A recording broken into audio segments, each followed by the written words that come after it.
La revue de presse d'Adrien Godet. Bonjour Julien. Bonjour Julien. Bonjour Adrien. Bonjour c'est Jean, l'habitude.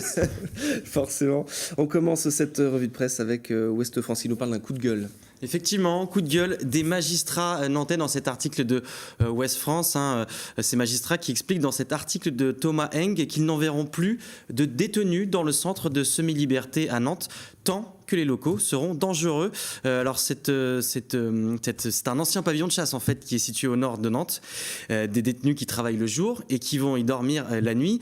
Un bâtiment qui est décrit comme vétuste et qui accueille de moins en moins de monde puisqu'on parle aujourd'hui d'une douzaine de détenus environ. Mais voilà, le bâtiment est vétuste, il n'y a qu'un seul gardien et des incidents presque quotidiens, genre dans cette prison de semi-liberté. Pourtant, c'est un levier prédominant pour les magistrats qui réclament donc davantage de moyens pour moderniser et accueillir plus de monde. Notamment, vous voyez sur cette citation dans cet article, Pierre Sénès qui demande des travaux pour qu'on puisse accueillir de 50 à 60 détenus. Ils vont privilégier, en attendant d'avoir des résultats, ces magistrats, d'autres solutions pour ces détenus qui remplissent les conditions. Et puis également dans Ouest France aujourd'hui, on parle de présidentielle. C'est le thème cette semaine. On votera dimanche pour le premier tour.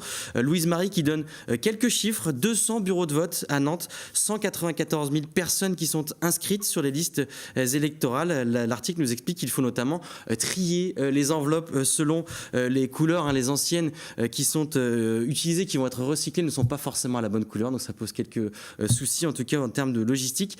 Tout doit être prêt d'ici dimanche soir. Dans la presse ce matin également, Presse Océan qui nous parle d'un triste anniversaire. Ouais, effectivement, un triste anniversaire puisque ça fait maintenant 6 ans qu'on n'a aucune nouvelle de la famille Dupont-Ligonnès, en tout cas du père de cette famille. Pour rappel, en avril 2011, c'est la mère de famille et les 4 enfants qui avaient été découverts assassinés dans une maison à Nantes. Le père, lui, qui est le principal suspect dans cette affaire, est toujours insaisissable et pourtant, il y a de nombreuses investigations, et de fausses alertes également ces derniers mois.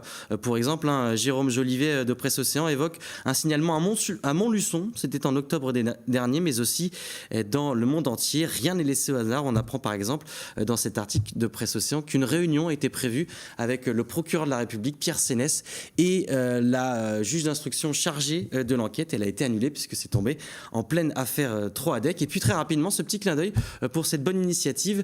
8 cartes postales qui vont être éditées en mai, 8 cartes postales qui symbolisent Nantes et qui ont été faites par des illustrateurs nantais. Elles seront en vente dans tous les points de vente qui participent à cette opération. Merci Adrien.